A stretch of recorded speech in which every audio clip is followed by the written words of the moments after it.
क्या आपने कभी किसी मंदिर में खड़े होकर देवी माँ की मूर्ति को पूरी गहराई से देखा है? माँ दुर्गा या माँ काली के रूप को देखते ही एक आम इंसान के मन में एक सवाल हमेशा उठता है कि आखिर इस पूरे ब्रह्मांड को जन्म देने वाली इतनी शांत और ममतामयी माँ को इतने भयानक अस्त्र शस्त्र उठाने की क्या जरूरत पड़ गई? उनके हाथों में चमकती तलवार, भाला, त्रिशूल और यहाँ तक कि इंसानों की कटी हुई खोपड़ी और खून से भरा प्याला क्यों होता है? हम आमतौर पर सोच लेते हैं कि शायद ये हथियार किसी बाहरी राक्षस का खून बहाने के लिए है, पर क्या ये सच है? आज मैं आपको देवी पूजा और इन अस्त्र शस्त्रों का वो असली और सबसे गुप्त रहस्य बताने जा रहा हूं, जो सदियों से ऋषियों ने छुपा कर रखा था। ये हथियार लोहे या लकड़ी के नहीं हैं, बल्कि इनके पीछे एक ऐसा आध्यात्मिक सच छुपा है जो आपके अंदर बैठे सबसे खतरनाक दुश्मनों को पल भर में मिटा सकता है। अगर आपने इस वीडियो को ध्यान से नहीं सुना, तो आप उस ज्ञान से हमेशा के लिए दूर रह जाएंगे जो आपकी जिंदगी के हर डर, बेचैनी और दुख को जड़ से उखाड़ सकता है। इसलिए अपने दिमाग में चल रहे सभी विचारों को थोड़ी देर के लिए रोक दीजिए और इस सबसे बड़े रहस्य को आखिरी शब्द तक मेरे साथ समझने की कोशिश कीजिएगा। जब हम देवी के इन 18 या 20 हाथों को देखते हैं, जिसमें तरह तरह के हथियार होते हैं, तो हम दरअसल इस सृष्टि के निर्माण, पालन और संहार करने की उन जरूरी शक्तियों को देख रहे होते हैं जो हमारे और आपके अंदर भी मौजूद हैं।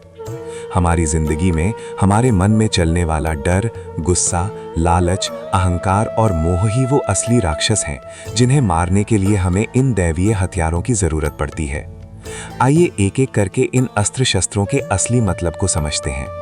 सबसे पहले बात करते हैं देवी के हाथ में चमकती हुई उस तेज तलवार की।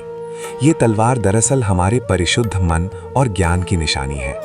एक आम इंसान का मन हजारों तरह के भ्रम और अज्ञान में उलझा रहता है, पर जब इंसान ध्यान और ज्ञान से अपने मन को पूरी तरह शुद्ध कर लेता है, तो उसकी वो ज्ञान रूपी तलवार दुनिया भर के भ्रम और झूठ को पलक झपकते ही काट डालती है।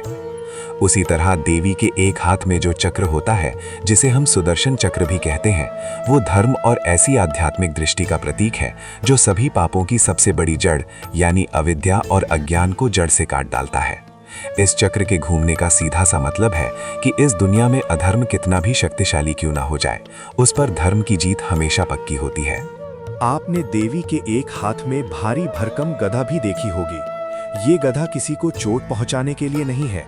ये गदा असल में हमारी पवित्रता की शक्ति है। जब कोई साधक अध्यात्म के रास्ते पर चलना शुरू करता है, तो उसके सामने दुनिया भर की ढेर सारी रुकावटें आती हैं। उसका मन भटकता है। ये पवित्रता की गदा उन सभी रुकावटों और आसुरी शक्तियों पर ऐसा प्रहार करती है कि वे चूर चूर हो जाती हैं। और देवी का धनुष और बाण क्या है? एक संत या सच्चे साधक का शुद्ध और शांत चित्त ही वो धनुष है। और उस धनुष से निकलने वाले बाण दरअसल हमारे अंदर के सकारात्मक, गत्यात्मक और शक्तिशाली विचार हैं। जब ध्यान रूपी धनुष से शुद्ध विचारों के बाण निकलते हैं, तो वे हमारे अंदर उठने वाली हर बुरी आदत और घटिया वृत्तियों को छेद कर उन्हें हमेशा के लिए खत्म कर देते हैं। देवी के हाथ में एक भयानक त्रिशूल भी होता है।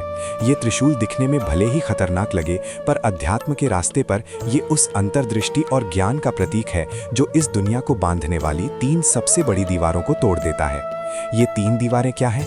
ये हैं दिक्, काल और कारण, यानी दिशा, समय और वजह। हम सब इसी समय और स्थान की कैद में बंधे हैं, पर जो इंसान इस त्रिशूल के असली ज्ञान को पा लेता है, वो इन तीनों की मोह माया से आजाद होकर उस परम शांति को पा लेता है जहां समय का कोई वजूद नहीं होता। वहीं देवी के हाथ में जो कुल्हाड़ी होती है, वो उस कठोर ज्ञान का प्रतीक है जिसकी मदद से एक साधक अपने मोह माया से भरे इस सांसारिकता के पेड़ को, जिसमें वो जन्मों जन्मों से उलझा है, हमेशा के लिए काट कर गिरा देता है। ध्यान रखने वाली बात यह है कि देवी के हाथों का दंड हमारे अंदर उस विवेक को पैदा करता है जिससे हमारी बुद्धि इतनी तेज और शक्तिशाली हो जाती है कि वो किसी भी छल कपट को पहचान सके। लेकिन इस अकेलेपन के रास्ते पर इन सभी बुराइयों से लड़ने के लिए एक साधक को अपने अंदर एक ऐसी हिम्मत चाहिए होती है जो कभी न टूटे। इसी अडिग हिम्मत का प्रतीक देवी का वज्र है।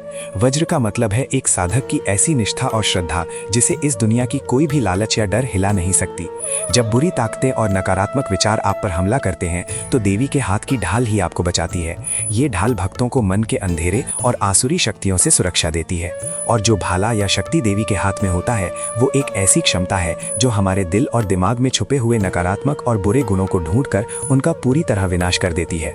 क्या आपने कभी इस बात पर ध्यान दिया है कि देवी के हाथ में एक पाश यानी रस्सी का फंदा क्यों होता है? ये पाश किसी जानवर को बांधने के लिए नहीं है, बल्कि ये हमारी भटकती हुई आवारा इंद्रियों को रोकने के लिए है। जब हमारा मन दुनिया के भोग विलास और बुराइयों की तरफ भागता है तो ये पाश उन आसुरी गतिविधियों को कसकर बांध लेता है और भटकते हुए मन को वापस ध्यान के सही रास्ते पर ले आता है। जब हमारे अंदर की ये आसुरी शक्तियां हारने लगती हैं और मन शांत होने लगता है तो देवी अपने हाथ का शंख बजाती हैं। ये शंख दरअसल हमारे अंदर की सोती हुई आध्यात्मिक क्षमता के जागने और नए ज्ञान के पैदा होने का उद्घोष है। जब ये शंख बजता है तो समझो आपके अंदर का जन्मों का अंधेरा खत्म होने लगा है। उसके साथ ही देवी के हाथ में बजने वाला घंटा इस बात का इशारा करता है कि अब आपको वो आध्यात्मिक अंतर्दृष्टि मिल चुकी है, यानी अब आपका तीसरा नेत्र खुल रहा है और आप सच और झूठ का फर्क देख सकते हैं। सरस्वती माता के रूप में जब देवी आती हैं तो उनके हाथ में एक हल भी होता है, वही हल जिससे किसान खेत जोतता है। ये हल दरअसल हमारे अवचेतन मन यानी हमारे दबे हुए जन्म जन्म के दिमाग को जोतने का काम करता है। जैसे एक किसान बंजर खेत को जोतकर उसमें अच्छे और नए बीज बोता है, ठीक वैसे ही ये हल हमारे मन के अंधेरे हिस्से को जोतकर उसमें शुभ संस्कारों और अच्छी आदतों का बीज बोता है, ताकि हमारा आने वाला कल सुंदर हो सके।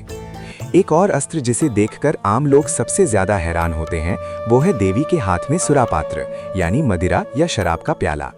पर ये कोई दुनिया का नशा नहीं है। इस प्याले में समाधि का परम आनंद भरा होता है। जो ध्यानी इस आध्यात्मिक आनंद को पी लेता है उसे इस झूठी दुनिया के किसी नशे या खुशी की जरूरत नहीं पड़ती। वो अपने आप में ही मस्त और शांत रहता है। और आखिर में उस सबसे डरावनी चीज का रहस्य, देवी के हाथ में रखी हुई एक इंसान की कटी हुई खोपड़ी। अक्सर लोग इसे देखकर डर जाते हैं, पर यह खोपड़ी इस ब्रह्मांड का सबसे बड़ा सच है। ये इस बात का इशारा है कि ये दुनिया, ये खूबसूरत शरीर, हमारा घमंड और यहाँ तक कि ये पूरा ब्रह्मांड एक ना एक दिन खत्म होने वाला है।